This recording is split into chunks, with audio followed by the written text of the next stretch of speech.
বিসমিল্লাহির রহমানির রহিম। দেশ এবং প্রবাস যে যেখান থেকে দেখতেছেন সবাইকে আসসালামু আলাইকুম। আলহামদুলিল্লাহ, আজকে পবিত্র শুক্রবার আমরা একটা হুইল চেয়ার প্রদান করাম। দেখতে পারে একজন বইন আসুন, তারা আবরা বাজার থেকে আইসুন। আজকে এই হুইল চেয়ারটা আমরা মানবতাগর থেকে প্রদান করলাম।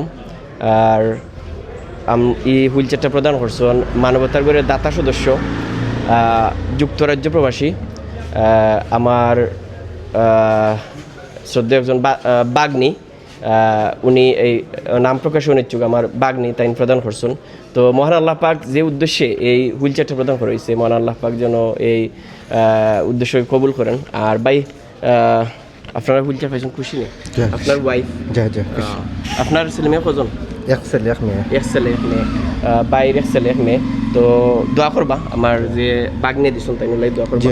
আর মানবতার গড়ে সকল মানবিক সহযোদ্ধা আসুন।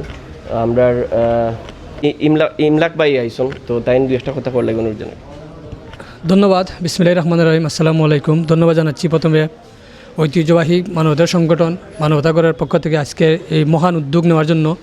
আমি লক্ষ্য করছি দীর্ঘদিন ধরে এই মানবতার গড় সিলেটের বিভিন্ন অঞ্চলে মানবিক কার্যক্রম চালিয়ে যাচ্ছেন, যেমন বিভিন্ন পর্যায়ে এতিমখানা সহ সার্বিক বন্যা প্রভাবিত এলাকা বিভিন্ন সময় কিন্তু মানবতাগড় মানুষের পাশে রয়েছে। আমি বিশ্বাস রাখি এই মানবতাগড় আগামীতে মানবিক কাজে এগিয়ে যাবে এবং আমি সত্যবাদ যে আমরা সর্বোচ্চ মিস করব আমাদের মানবতাগড়ের অন্যতম সদস্য ইকবাল ভাই সাইড থেকে প্রবাসে চলে যাবেন।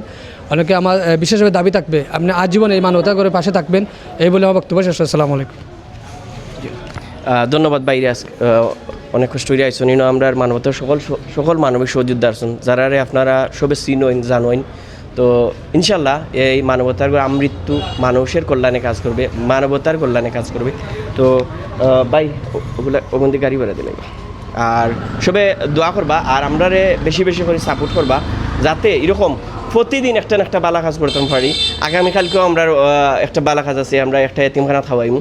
তো সবে দোয়া করবা এরকম অসহায় মানুষের পাশে থাকতাম, এরকম বইন পাশে থাকতাম, যাতে মৃত্যুর পর এরকম বালা কাজের উচিলায় আমরা আল্লাহ মহান আল্লাহ পাক যেন আমাদেরকে মাফ করে দেন। ধন্যবাদ।